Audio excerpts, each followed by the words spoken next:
Hello everybody! Welcome to my YouTube channel. Today I am going to be talking about a lot of different things. We're doing a Q&A video. So if I don't answer your question today and you have a question, you can drop it in the comments and I will answer it in the next video.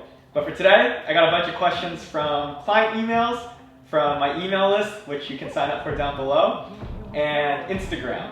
So let's get into it. Turn me up a little more. I'm setting traps, I'm alone.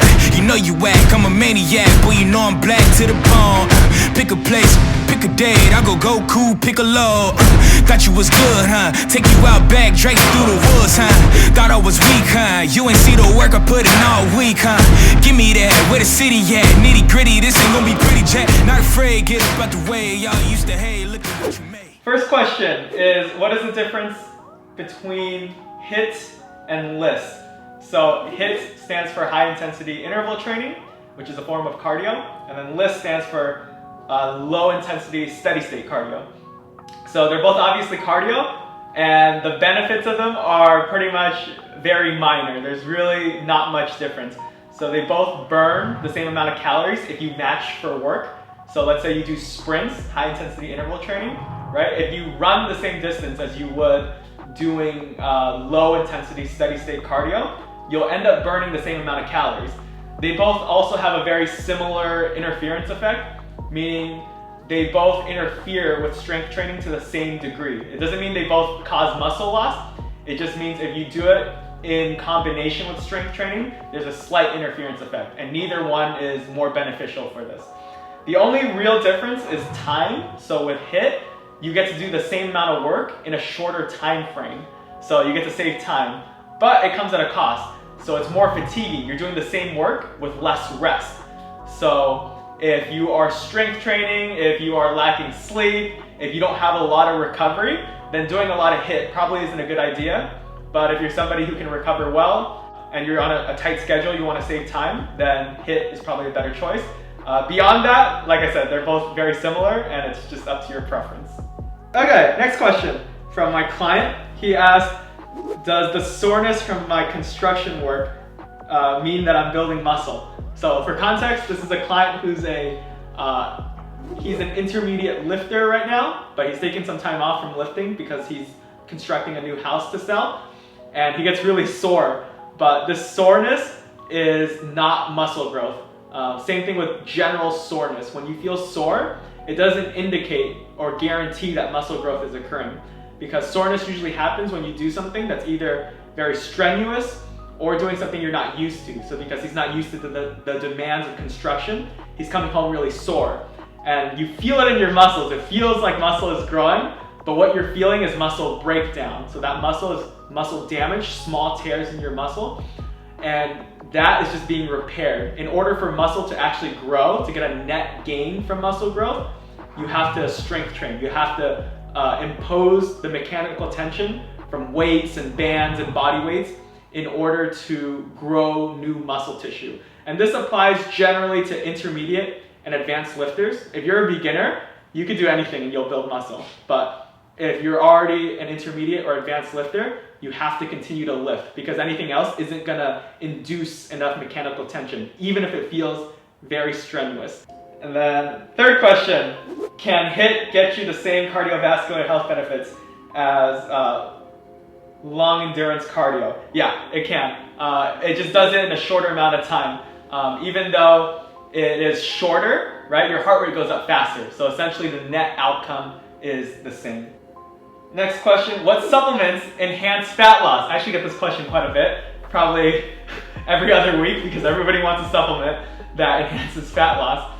So if you're new to this channel, right, you don't know about calories in versus calories out. That's one of the foundations of what I teach, is fat loss comes down to how many calories you take in versus how many calories you take out. So really any supplement, it can't override that process. Supplements can help with that process.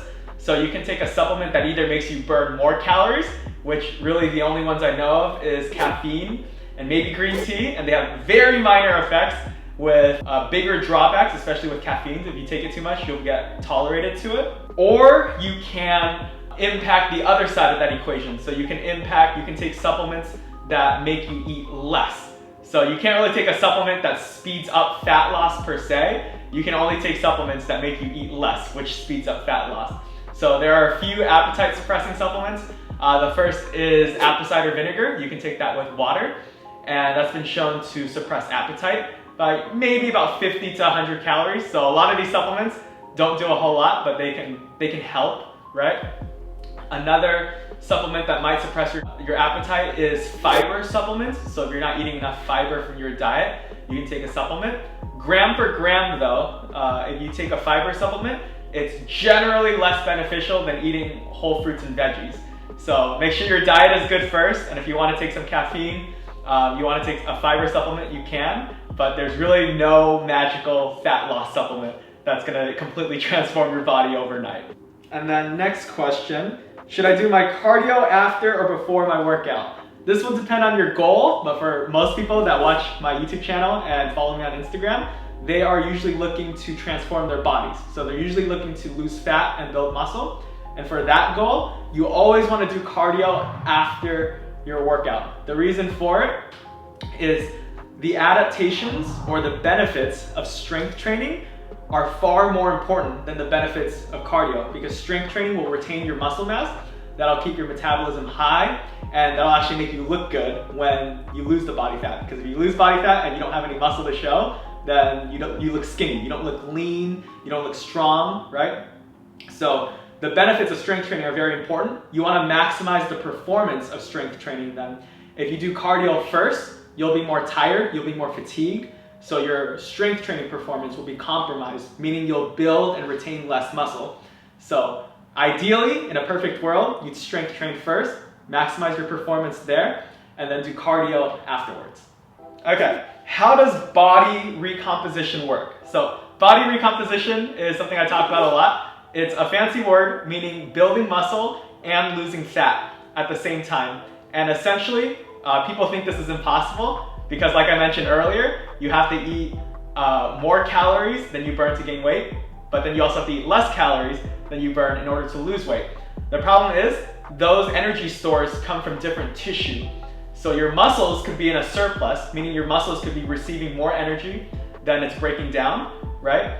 And your fat stores could be losing more energy than it's being stored. So in order to do this, you have to make sure that you eat around maintenance or in a slight deficit. So if you eat around maintenance or a slight deficit, you won't gain energy in your fat stores.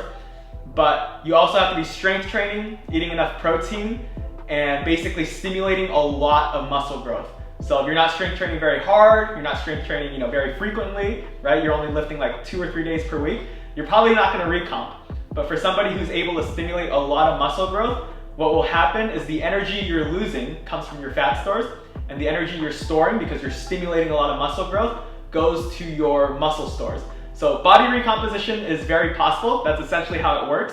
You can read my article down below to learn more about it. And in some cases, it's more practical than others. And in other cases, it's just a better idea just to try to lose fat or try to build muscle separately, as opposed to doing both at the same time. Speaking of articles, next question is, how long does it take you to write your articles? So I write a lot of articles. I try to write anywhere between 1 to 3 per week.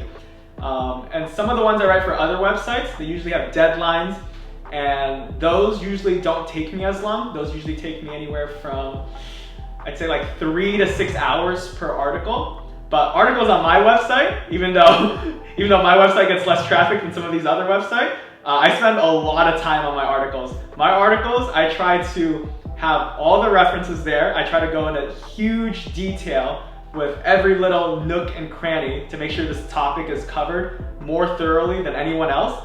So just researching for my article takes a long time. So after researching, editing, writing, and uploading, and getting pictures and doing all these things I have to do for my own website, right? Some of these articles take anywhere between like 3 and like 30 hours. It could take quite long for some of these articles to finally hit publish. Last question, does creatine make me retain water? This is a question from one of my clients as well. So yes, creatine does make you retain water. If it didn't, it would not work. So how creatine works is it draws water into your muscle cells, your muscle tissue, which is good. because it's not water that's under the skin. So sometimes you eat a big meal and you retain some water. That water is under your skin. It makes you look a little puffy, right? But with creatine, it goes into your muscle cells. So your muscles look more full, and what that does is it buffers fatigue. So you're able to lift a little bit longer, lift a little bit harder, and produce more energy. So if you are taking creatine and you're worried about the scale going up a little bit, it's temporary and it's just water inside your muscles. Nothing to worry about. After about 2 weeks, depending on your diet, you'll continue on that energy balance. So if you're currently losing body fat and you start taking creatine, you'll gain some weight. You didn't gain any fat. And then after creatine has saturated your muscles, you'll go back to losing body fat from your diet. And that is the last question. If you have more questions for me, you can drop them down below. I'll answer them in the next Q&A. And with that being said, read one of my articles, subscribe to my YouTube channel, and I'll see you next time. Peace. I know we're acting stupid.